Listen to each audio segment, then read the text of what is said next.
Hello everyone, welcome back to the channel. और हमने अभी पिछले लेक्चर में पढ़ा था ब्रेकियल प्लेक्सिस, और ब्रेकियल प्लेक्सिस का क्लिनिकल रह गया था, तो वो मैं इस वीडियो में कवर करने वाला हूँ। तो चलो शुरू करते हैं। Injury to the brachial plexus, ठीक है। तो ब्रेकियल प्लेक्सिस के क्लिनिकल्स में हम तीन चीज़ें पढ़ने वाले हैं। पहला है अब्स पाल्सी, दूसरा है क्लम्पलीस पाल्सी, और तीसरा है अपना विंडिंग ऑफ स्कैपुला, ठीक है। तो सबसे पहले से शुरू करते हैं अब्स पाल्सी। देखो, हमने पढ़ा था कि अपनी तीन ट्रंक्स होते हैं, अपर ट्रंक, लोअर ट्रंक और मिडिल ट्रंक होता है। तीन ट्रंक्स होते हैं। देखो, C5 और C6 इनसे मिलता है और बनता है अपर ट्रंक, ठीक है। तो अगर जैसे ये अपर ट्रंक है अपना, ठीक है, अपर ट्रंक से दो डिविजन्स निकलते हैं, एक वेंट्रल डिवीजन और एक डॉर्सल डिवीजन, ठीक है। और दो नर्व्स भी निकलती है अपर ट्रंक से, एक एसएस और एक एनएस, ठीक है। एसएस मीन्स सुप्रास्कैपुलर नर्व और NS means nerve to subclavius. तो ये पॉइंट जहाँ पे ये छह की छह नर्व्स, देखो, दो ये और दो ये वाली, ये और ये, ठीक है। तो छह नर्व्स जहाँ पर मीट करती है उस पॉइंट को हम बोलते हैं अब्स पॉइंट, ठीक है। तो इस अब्स पॉइंट पे अगर कहीं पे भी इंजरी हो जाए तो उसकी वजह से जो कंडीशन होती है उसको बोलते हैं अब्स पाल्सी, ठीक है। तो अब्स पाल्सी के अंदर क्या होता है, ये देखो, ये C5 C6 अपर ट्रंक बना, फिर ये वेंट्रल डिवीजन, डॉर्सल डिवीजन, और ये सुप्रास्कैपुलर नर्व, और ये नर्व टू सबक्लेवियस, और ये जो पूरा पॉइंट बना उसको बोलते हैं अब्स पॉइंट। ठीक, छह नर्व्स मीट हो रही है, ठीक है। तो अब्स पाल्सी के अंदर injury to the upper trunk of the brachial plexus, ठीक है, एट अब्स पॉइंट, ठीक है। Now it is a common birth injury. बच्चों के अंदर जब डिलीवरी होती है तो उसमें बहुत ही कॉमन इंजरी, अपर ट्रंक के अंदर इंजरी, और उसकी वजह से अब्स पाल्सी हो जाता है। तो इसके और कॉजेज क्या क्या थे। अगर कोई भी हैवी ऑब्जेक्ट, ठीक है, अपने शोल्डर पे आके गिरता है, सबसे ऊपर तो अपना अपर ट्रंक है, तो अपर ट्रंक डैमेज हो जाएगा ना अगर कोई भारी चीज आके शोल्डर पे गिरी, ठीक है। तो उसके वजह से हो सकता है अब्स पाल्सी। फिर अगर मान लो एनेस्थीसिया दिया है यहाँ पे, और एनेस्थीसिया अगर नर्व में जाके लग जाए तो उसकी वजह से नर्व अफेक्ट हो सकती है, डैमेज हो सकती है, तो उसकी वजह से अपने अब्स पाल्सी हो सकता है। तो तीसरा है बर्थ इंजरी। बता ही दिया मैंने, बर्थ इंजरी के अंदर अगर मान लो हेड से पकड़ के खींच रहे हैं या हाथ से पकड़ से खींच रहे हैं बच्चे को, तो होगा क्या कि एक्सेस, मान लो अगर अनड्यू प्रेशर पड़ गया अगर मान लो, ठीक है, तो उसकी वजह से क्या होगा कि अपर ट्रंक डैमेज हो जाएगा, ठीक है। अब देखो, जो नर्व्स अफेक्टेड होती है अब्स पाल्सी के अंदर, वैसे तो अपनी जो अपर ट्रंक की जो बहुत सारी नर्व्स है वो अफेक्ट होती है, बट जो सिम्टम्स दिखते हैं ना अब्स पाल्सी के हमको, वो किस नर्व्स के डैमेज होने की वजह से जो सिम्टम्स दिखते हैं, बाकी इतने सीवियर सिम्टम्स नहीं होते, ठीक। जो मेन सिम्टम्स जिन जिन नर्व्स को अफेक्ट होने से दिखते हैं वो दो नर्व्स है। पहले अपनी एक्सिलरी नर्व और दूसरी अपनी मस्कुलर नर्व। मैं ये लिखा भी दिखाऊँ, पिछले लेक्चर में मैंने बताई थी। ये देख, ये वाली जो नर्व है अपनी, ये है अपनी मस्कुलोक्यूटेनियस नर्व, और ये वाली जो है वो है एक्सिलरी नर्व। ये दोनों नर्व एक्सिलरी एंड मस्कुलोक्यूटेनियस, ये दोनों की दोनों नर्व्स अफेक्ट होती है, तो मेजर सिम्टम्स दिखाई देते हैं अपने अब्स पाल्सी। तो अपने एक्सिलरी नर्व और मस्कुलोक्यूटेनियस नर्व, इन दोनों नर्व्स के डैमेज होने की वजह से सिम्टम्स मेन दिखाई देते हैं। तो एक्सिलरी नर्व किसको सप्लाई करती है, मैंने बताया था, डेल्टॉइड मसल को। एक्सिलरी डेल्टॉइड मसल को सप्लाई करती थी और टेरिस माइनर को सप्लाई करती थी। तो इन दोनों को सप्लाई करती थी। तो डेल्टॉइड मसल का काम क्या होता है, डेल्टॉइड मसल का काम होता है अबडक्शन, ठीक है। अबडक्शन होता है काम ना, 15 से 90 डिग्री का अबडक्शन होता है, ठीक है ना। तो अबडक्शन अगर मान लो ये अफेक्ट हो जाए, ठीक है, एक्सिलरी नर्व अफेक्ट हो जाए, तो डेल्टॉइड पे अबडक्शन नहीं हो पाएगा, तो आर्म क्या रह जाएगी, अडक्टेड, ठीक है ना। अबडक्शन नहीं हो पाया इसलिए आर्म क्या रह गई, अडक्टेड। तो अब्स पाल्सी के अंदर आर्म जो होती है वो अडक्टेड रहती है, ठीक है ना। अगला अगला क्या है कि मस्कुलोक्यूटेनियस नर्व। अब मस्कुलोक्यूटेनियस नर्व जो है, मस्कुलोक्यूटेनियस नर्व किसको सप्लाई करती थी, मैंने बताया एंटीरियर कंपार्टमेंट को सप्लाई करती है, पूरे के पूरे को। तो एंटीरियर कंपार्टमेंट को सप्लाई करती है मस्कुलोक्यूटेनियस नर्व। तो उस वजह से क्या होता है कि अपनी जो बाइसेप ब्रेकियाई है, ठीक है, ब्रेकियलिस है, कोरेको ब्रेकियलिस है, वो अफेक्ट होगी। बट कोरेको ब्रेकियलिस बच जाती है इसमें, क्योंकि कोरेको ब्रेकियलिस का जो मेन जो रूट है वो C7 से मेजर सप्लाई है उसकी, ठीक है। बट जो बाइसेप ब्रेकिया और ब्रेकियलिस है उनका मेजर सप्लाई जो है वो मस्कुलोक्यूटेनियस नर्व का C5 और C6 से है, ठीक है ना। तो बाइसेप्स का नाम क्या है, बाइसेप और ब्रेकियलिस का नाम क्या है, फ्लेक्शन, ठीक है ना। फ्लेक्शन है। तो अगर फ्लेक्शन नहीं हो पाएगा तो क्या रह जाएगी, आर्म एक्सटेंडेड रह जाएगी। तो पहला चीज कि अपना आर्म जो है वो अडक्टेड, और दूसरा एक्सटेंडेड, ठीक है। ये दोनों सिम्टम्स हो गए। अब एक और चीज है कि जो अगर अपन ध्यान से ऐसे करके देखो, अपने आर्म को थोड़ा फ्लेक्स करो और इसके बाद तुम उसको सुपिनिएट करके देखो, ठीक है, तो तुम देखोगे तुम्हारी बाइसेप्स जो है वो फ्लेक्स हो रही है, ठीक है ना। वापस से करके देखो, आर्म को ऐसे रखो और अपना सुपिनेशन वाली एक्टिविटी करो, सुपिनेशन। तो तुम देखोगे तुम्हारी जो बाइसेप्स है वो मूव हो रही है, ठीक है, कॉन्ट्रैक्ट हो रही है।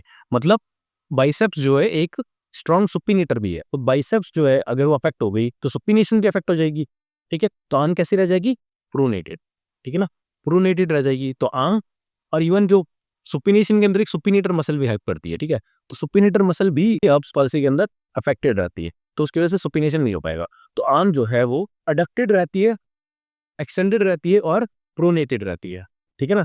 तो उसकी वजह से जो अपीयरेंस बनती है ना, उसको बोलते हैं हम पुलिसमैन टिप हैंड। होता क्या है कि देखो जो पुलिसमैन होता है ना, वो इस तरीके से रखता है, ठीक है, हाथ। अब मान लो कोई पुलिसमैन है, वो ब्राइब ले रहा है, तो ऐसा थोड़ी ना बोलेगा भाई पैसे दे मेरे को, ऐसा तो नहीं बोलेगा ना। वो क्या करेगा, ऐसे बोलेगा पीछे से दे मेरे को पैसे, ठीक है। तो इसलिए बोलते हैं इसको ऐसे। चलो तो हम एक बार देखते हैं एक्सिलरी नर्व और मस्कुलोपोडियस नर्व। एक्सिलरी नर्व सप्लाई करती है डेल्टॉइड को, और डेल्टॉइड हेल्प करती है अबडक्शन के अंदर, ठीक है। अभी लॉस्ट हो जाएगा अब्स पाल्सी के अंदर, अबडक्शन नहीं होगा। तो अगर इंजरी हुई तो क्या कॉज करेगी, अडक्टेड शोल्डर, ठीक है। पहला तो अडक्टेड शोल्डर हो गया। फिर उसके बाद मस्कुलोपोडियस नर्व जो है वो सप्लाई करती थी बाइसेप ब्रेकियाई को और ब्रेकियलिस को, ठीक है। और ये किस में हेल्प करती थी, flexion of arm and supination of four arm, ठीक है। अगर ये अफेक्ट हुई तो क्या हो जाएगा, ये लॉस्ट हो जाएगा ना अब्स पाल्सी के अंदर, ये अपनी जो एक्टिविटी है वो लॉस्ट हो जाएगी। तो क्या होगा, अगर मान लो इंजरी हो गई तो उसकी वजह से क्या रह जाएगा, अपना एक्सटेंडेड एल्बो रह जाएगा, ठीक है, फ्लेक्शन ना होकर एक्सटेंडेड रह जाएगा। अगला है प्रोनेटेड फोरआर्म, सुपिनेशन नहीं हो पाएगा तो प्रोनेटेड रह जाएगा, ठीक है। उस वजह से जो ये ऐसा हाथ बन जाता है, देखो ये अपना अडक्टेड है, एक्सटेंडेड है और प्रोनेटेड है। तो उसकी वजह से जो हाथ जैसा बन गया ना ऐसा, तो इसको बोलते हैं पुलिसमैन टिप हैंड है, या फिर पोर्टर्स टिप हैंड, या फिर वेटर्स टिप हैंड, ठीक है। टिप लेते हैं ना, तो इस कंडीशन देखो, policeman tip hand, porters tip hand, waiters tip hand, ठीक है। तो ये हो गया अपना अब्स पाल्सी, ठीक है। अब अगली जो है वो है क्लम्पलेस पाल्सी। क्लम्पलेस पाल्सी के अंदर क्या होता है कि इंजरी हो जाती है लोअर ट्रंक को। हमने देखा अपर ट्रंक की इंजरी अब्स पाल्सी कहते हैं। अगर लोअर ट्रंक की इंजरी हो जाए, देखो अपर ट्रंक और लोअर ट्रंक, देखो C5 होता था, C6 होता था, C7, C8 और T1, यही तो ब्रेकियल प्लेक्सस बनाता है। ये दोनों मिलके बनाते हैं अपने अपर ट्रंक, ये बनाता है मिडल ट्रंक, और ये दोनों मिलके बनाते हैं अपना लोअर ट्रंक। तो अगर यहाँ पे अफेक्ट हो गया कहीं पे भी, ठीक है, तो उसको क्या बोलेंगे, प्लम्पकेस पाल्सी, ठीक है। तो इसके अंदर रूट्स कौन कौन सी इन्वॉल्व है, C8 और T1। तो injury to the lower trunk C8 and T1, ठीक है, इस वजह से। तो C8 और T1 से जो मेजर नर्व्स निकलती है, देखो बहुत सारी नर्व्स अफेक्ट होती है, बट जो मेन जो सिम्टम्स दिखते हैं हमको, वो किन किन नर्व्स के अफेक्ट होने से दिखते हैं, वो है दो nerves, median nerve and ulnar nerve. ये दोनों हमने अभी तक नहीं पढ़ी है। अल्नार और मीडियन नर्व पे इंडिविजुअल शॉर्ट नोट्स आता है यूनिवर्सिटी के अंदर, और बहुत इंपॉर्टेंट भी है। ये हम पढ़ेंगे एकदम लास्ट में कि कौन कौन से मसल्स को ये दोनों सप्लाई करती है, एकदम लास्ट में पढ़ेंगे। जब हम पूरा अपर लिप खत्म कर देंगे तो लास्ट में नर्व्स का टॉपिक आएगा। अब ये वहाँ पे पढ़ेंगे, बहुत ज़्यादा इंपॉर्टेंट भी है ये, तो उसको हम लास्ट में करेंगे। और अभी फिलहाल के लिए तुम इतना समझो कि जो अल्नार और मीडियन नर्व होती है वो अपनी इंट्रिंसिक मसल्स को सप्लाई, जो आर्म की मसल्स होती है ना ये वाली, उनको सप्लाई करती है। पाइन मूवमेंट्स होती है ना, उनको ये सप्लाई करती है, अल्नार नर्व और मीडियन नर्व, ठीक है। तो इनका काम क्या है, कलेक्टिवली अल्नार नर्व और मीडियन नर्व का मान लो ऐसे काम है कि ये, अभी फिलहाल के लिए तुम ये याद रखो कि इनका काम है मेटाकार्पो फेलेंजियल जॉइंट्स पे तो ये एक्सटेंशन कराती है, ठीक है, और इंटरफेलेंजियल जॉइंट्स पे ये फ्लेक्शन कराती है, ठीक है। तो ये है इनका काम, ठीक है। अगर ये काम ना हो पाए तो क्या हो जाएगा, यहाँ पे तो एक्सटेंशन हो जाएगा और यहाँ पे फ्लेक्शन हो जाएगा, ठीक है ना। अगर ये काम ना हो पाए तो ये आर्म की जो अपीयरेंस बन गई ना, इसको बोलते हैं क्लॉ हैंड, ठीक है। समझे ना, अल्नार और मीडियन नर्व का काम है ये, ठीक है, मेटाकार्पोफेलेंजियल जॉइंट पे एक्सटेंशन कराना और इंटरफेलेंजियल जॉइंट्स पे फ्लेक्शन कराना। बट ये नहीं हो पाएगा ना, क्योंकि डैमेज हो गई नर्व। तो क्या हो जाएगा, extension eight metacarpophalangeal joints and interphalangeal joints पे फ्लेक्शन। तो उसकी वजह से ये क्या हो जाता है, ये क्या हो जाता है, क्लॉ हैंड बन जाता है, ठीक है। तो injury to the lower trunk, जिसमें मीडियल और अल्नार नर्व अफेक्ट होती है, और ये कलेक्टिवली सप्लाई करती है अपने intrinsic muscles of the hand, अभी के लिए याद, ठीक है। If injury then leads to the extension of the metacarpophalangeal joints and flexion at the interphalangeal joints, extension at the metacarpophalangeal joints and flexion at the interphalangeal joints, ठीक है ना। तो ये बन गया अपना क्लॉ हैंड। तो कंप्लीट क्लॉ हैंड होता है क्लम्पलेस पाल्सी के अंदर, ठीक है, ये इंपॉर्टेंट है, याद रखना, ठीक है। कंप्लीट क्लॉ हैंड होता है। अब देखो कॉज क्या है, देखो मान लो अगर कोई इंसान गिर रहा है, मान लो पेड़ पे चढ़ा हुआ और वो गिरने लगा अचानक से, तो उसका रिफ्लेक्स क्या होगा कि वो टहनी को पकड़ लेगा, ठीक है। तो टहनी को पकड़ी उसने, ठीक है, और उसके क्या होगा, ऐसे अचानक से झटका लगेगा, तो झटके लगने की वजह से लोअर ट्रंक डैमेज हो जाता है, ठीक है। तो उस वजह से क्लम्पलेस पाल्सी हो जाती है। तो sudden strong abduction off shoulder joint, ठीक है, अचानक से अबडक्ट हुआ ना एज ए रिफ्लेक्स और वहां झटका लगा, तो उस वजह से लोअर ट्रंक डैमेज हो जाता है, ठीक है। जैसे holding some support while falling, और can be due to birth injury. Birth injury के अंदर भी अगर हमने हाथ पकड़ के खींचा अचानक से बच्चे को, ठीक है, तो होगा क्या, डैमेज हो जाएगा लोअर। ये है क्लॉ हैंड अपना, ठीक है, क्लॉ हैंड कुछ ऐसा दिखता है, ठीक है ना। चलो तो अब क्लम्पलेस पाल्सी के अंदर ही एक सिम्टम है जिसको बोलते हैं हम हॉर्नर सिंड्रोम, ठीक है, वो पढ़ते हैं आगे। तो ये जो हॉर्नर सिंड्रोम है ये हेड एंड नेक के अंदर ज़्यादा मतलब कि अच्छे से समझ आएगा, बट फिलहाल अभी अपर लिम्ब में दे रखा है तो इसको पढ़ लेते हैं हम यहाँ को भी थोड़ा सा। तो Horner syndrome is a symptom of Klumpke palsy. अगर क्वेश्चन आता है क्लम्पली स्पाल्सी के ऊपर तो उनको हॉर्नर सिंड्रोम ही लिखना है, ठीक है। हॉर्नर सिंड्रोम क्या होता है, देखो अपना C8 और T1 ये दोनों की बनाते हैं लोअर ट्रंक, अगर ये अफेक्ट हो जाए तो क्लम्पली स्पाल्सी बोलते हैं हम। तो जो T1 है ना, ये T1 सप्लाई करता है फेस को, ठीक है, फेस की सिंपैथेटिक सप्लाई में हेल्प करता है। तो फेस की सिंपैथेटिक सप्लाई में T1 हेल्प करता है। अगर T1 डैमेज हो गया तो उसकी वजह से फेस की सिंपैथेटिक सप्लाई बंद हो जाएगी, तो उसकी वजह से कुछ सिम्टम्स दिखेंगे और उन सिम्टम्स को क्या बोलते हैं हम, हॉर्नर सिंड्रोम, ठीक है। तो हॉर्नर सिंड्रोम क्या होता है कि sympathetic supply to the face is lost due to damage in T1 nerve, ठीक है। इट लीड्स टू एनाहाइड्रोसिस, ठीक है। एनाहाइड्रोसिस मतलब फेस जो होता है वो ड्राई बन जाता है, ठीक है, सूखा सूखा फेस लगता है, ठीक है। प्यूपिल्स कंस्ट्रिक्ट हो जाते हैं और सिलियोस्पाइनल रिफ्लेक्स इज लॉस्ट। ये रिफ्लेक्स जो है तुम ये फिजियो में भी पढ़ोगे, तो फिलहाल के लिए तुम इसको याद रखो, हेड नेक के अंदर ये ज्यादा अच्छे से समझ आएगा, ठीक है। अब हम अगला पढ़ते हैं विंगिंग ऑफ स्कैपुला, ठीक है। विंगिंग ऑफ स्कैपुला वाइवा के अंदर टीचर काफी ज्यादा पूछेंगे, इवन ये शॉर्ट नोट भी आता है अपने मतलब यूनिवर्सिटी में भी आ सकता है, और अपने पीसीटी या फिर जो भी तुम्हारे इंटरनल एग्जाम होते हैं उसके अंदर विंगिंग ऑफ स्कैपुला काफी ज्यादा आता है। तो विंगिंग ऑफ स्कैपुला क्या होता है, अब अपन ने जब ब्रेकियल प्लेक्सिस पढ़ा था तो अपन ने एक नर्व पढ़ी थी, लॉन्ग थोरेसिक नर्व। मैं दिखा देता हूँ, ये देखो ये नर्व है ना, ये नर्व, ये जो नर्व है इन तीनों से मिलके जो बन रही थी यहाँ पे, ये है लॉन्ग थोरेसिक नर्व, ठीक है।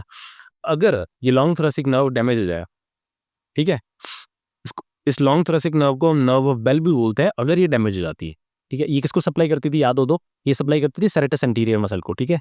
स्कैपुला के मीडियल साइड के अंदर आगे की तरफ एक मसल लगी होती है, इसको बोलते हैं सेरेटस एंटीरियर मसल। मैं दिखा देता हूँ एक बारी, ये है सेरेटस एंटीरियर मसल। ये मैंने डायग्राम जो है वो मैंने बून्स वाले लेक्चर के अंदर डाल रखा है ये डायग्राम, तो तुम बून्स वाला लेक्चर देखोगे तो तुम्हें पता होगा कि सेरेटस एंटीरियर मसल कौन सी और कहाँ से उसका ओरिजिन इंसर्शन है, ठीक है। तो सेरेटस एंटीरियर मसल का काम क्या क्या होता है, देखो पहला तो सेरेटस एंटीरियर हेल्प करती है पंचिंग मूवमेंट्स में और पुशिंग मूवमेंट्स में, ठीक है। कुछ दबाना हो, पंच करना हो, ठीक है, उसमें हेल्प करता है। सेरेटस एंटीरियर मसल अपना ओवर हेड अबडक्शन, ठीक, अपने हेड लेवल तक तो डेल्टॉइड रिस्पॉन्सिबल होता है। उसके बाद दो मसल्स होती है, ट्रेपेजियस और सेरेटस एंटीरियर, वो दोनों इसके ऊपर का अबडक्शन कराता है। देखो होता क्या है ना कि जब तक हम आर्म को यहाँ तक अबडक्ट करते हैं तब तक तो अपना ह्यूमरस हिलता है, कैपुला नहीं होता है, बिल्कुल भी नहीं होता, ठीक है। बट जब हम इसके ऊपर अबडक्शन कराते हैं ना, तो ध्यान दो, तो ह्यूमरस नहीं हिल रहा रिलेटिवली, अब रिलेटिवली स्कैपुला ऐसे मूव हो रही है, स्कैपुला टेढ़ी हो रही है, ठीक है। तो उस टेढ़े करने में स्कैपुला को दो मसल्स रिस्पॉन्सिबल थे, एक ट्रेपेजियस और सेरेटस एंटीरियर। तो ट्रेपेजियस तो ठीक है, बट सेरेटस एंटीरियर अफेक्ट हो गई है, और जो कि रिस्पॉन्सिबल होती है ओवरहेड अबडक्शन के लिए, तो ओवरहेड अबडक्शन अफेक्ट होगा उसकी वजह से, ठीक है। तो सेरेटस एंटीरियर क्या कराती है, एक तो पंचिंग मूवमेंट्स में हेल्प करती है, ठीक है, पुशिंग मूवमेंट्स में हेल्प करती है, पुशिंग और पंचिंग मूवमेंट्स अफेक्ट हो जाएगी। दूसरा है कि ओवरहेड अबडक्शन में हेल्प करती है, वो भी अफेक्ट हो जाएगा। और तीसरा है कि अब देखो अपना मीडियल जैसे स्कैपुला है और यहाँ पे रिब्स है, ठीक है, थोरेसिक कैविटी है। अभी थोरेसिक कैविटी और रिब्स, और जो रिब्स जो है ना उससे स्कैपुला ऐसे तक सा रहता है, ठीक है, पास में रहता है उसके। क्यों, क्योंकि रिब्स और अपने मीडियल बॉर्डर के बीच में सेरेटस एंटीरियर मसल है, जो कि उसको एक इन दोनों को एक दूसरे पास रखती है, पुल करके रखती है, ठीक है।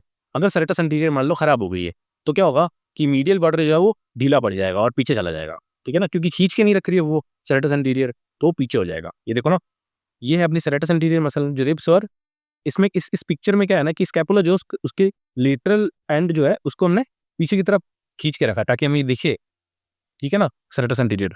तो अगर मान लो ये लूज पड़ दी तो ये जो मीडियल बॉर्डर है वो पीछे की तरफ चला जाएगा ना, ठीक है, वो यहाँ पे मतलब कि होल्ड नहीं रह पाएगा। तो उसकी वजह से विंगिंग ऑफ स्कैपुला के अंदर क्या होता है कि ये सेरेटस एंटीरियर पॉप होती हुई दिखती है उसको पीछे की तरफ, ठीक है, जैसे ऐसे पॉप होती हुई दिखती है। ये क्योंकि वो होल्ड नहीं कर पा रही है, सेरेटस एंटीरियर तो खराब हो गई, तो मीडियल बॉर्डर को रिप से कनेक्ट करके नहीं रख पा रहा है सेरेटस एंटीरियर, तो इसलिए वो पॉप हो जाती है पीछे की तरफ, और इसी को बोलते हैं विंगिंग ऑफ स्कैपुला, ठीक है। तो चलो हम पढ़ते हैं। विंगिंग ऑफ स्कैपुला के अंदर long thoracic nerve, nerve of Bell जिसको बोलते हैं हम, वो डैमेज हो जाती है, ठीक है। अभी सप्लाई किसको करती थी, सेरेटस एंटीरियर मसल को करती थी सप्लाई, और सेरेटस एंटीरियर मसल यहाँ पे अफेक्ट हो गई है, ठीक है। अब सेरेटस एंटीरियर मसल किस किस में हेल्प करती थी, वही तो लॉस्ट हो जाएगा, तो किस किस में हेल्प करती है, help in punching and pushing movements. दूसरा partially help in abduction of arm above 90 degree जिसको हम बोलते हैं ओवरहेड अबडक्शन। और अगला है pulls the medial border of scapula against the thoracic wall, ठीक है। अब ये तीनों के तीनों लॉस्ट हो जाएंगे, ये काम है सेरेटस एंटीरियर का, और ये लॉस्ट हो जाएगा, ठीक है। तो होता क्या कि scapula of affected side seems to be popping out of the medial border when patient is asked to put both the hands on wall and push the wall. अब कैसे पता चलेगा, मान लो पेशेंट आया है, ठीक है, विंगिंग ऑफ स्कैपुला वाला, तो कैसे पता लोगे, तुम उसको बोलोगे भाई हाथ सीधे कर, ठीक है, और वॉल को पुश कर। जब वो वॉल को पुश करेगा तो जिस साइड की सेरेटस एंटीरियर काम नहीं कर रही है उस साइड की जो स्कैपुला है उसका मीडियल बॉर्डर बाहर की तरफ पॉप, तो पता चल जाएगा किस साइड की सेरेटस एंटीरियर काम नहीं कर रही है, ठीक है ना। तो समझ में आ गया हमको इतना। उसका जो पेशेंट है वो is unable to do overhead abduction। ये मैंने बता दिया था कि ओवरहेड abduction के अंदर ट्रेपीजियस और सेरेटस एंटीरियर रिस्पॉन्सिबल होती है, और वो अगर काम नहीं करेगी तो ओवरहेड abduction नहीं हो पाएगा, ठीक। तो ये केस है विंगिंग ऑफ स्कैपुला का, ठीक है ना। इसमें ये देखो, ये जो बॉर्डर है इसका मीडियल बॉर्डर है स्कैपुला का, ठीक है, वो काम नहीं कर रहा है, ठीक है ना। तो ये विंगिंग ऑफ स्कैपुला का केस है। तो हमने तीनों के तीनों इसके क्लिनिकल जो है ब्रेकियल प्लेक्सिस है वो पढ़ लिए, ठीक है। अब्स पाल्सी, क्लम्पलेस पाल्सी और विंगिंग ऑफ स्कैपुला, तीनों ही बहुत इंपॉर्टेंट है। यूनिवर्सिटी में इसका शॉर्ट नोट आता है, तीनों का ही आता है, और तीनों के अंदर ही तुम्हें जितना इसमें लिख रखा है उतना लिख दोगे, मोर देन सफिशिएंट, ठीक है। तो आई होप ये वीडियो आपको पसंद आया होगा और समझ में आया होगा जो भी मैंने पढ़ाया इसमें। अगर आपको ये वीडियो पसंद आया तो अपने दोस्तों के साथ शेयर करो, इस वीडियो को लाइक करो और सब्सक्राइब करो चैनल को। और ये जो नोट्स है वो मैं टेलीग्राम चैनल पे डाल दूंगा, तो वहाँ से डाउनलोड कर लेना। और ऐसे ही और वीडियोस देखने के लिए स्टे ट्यून। तो मिलते हैं अगले वीडियो में, तब तक के लिए ओके बाय।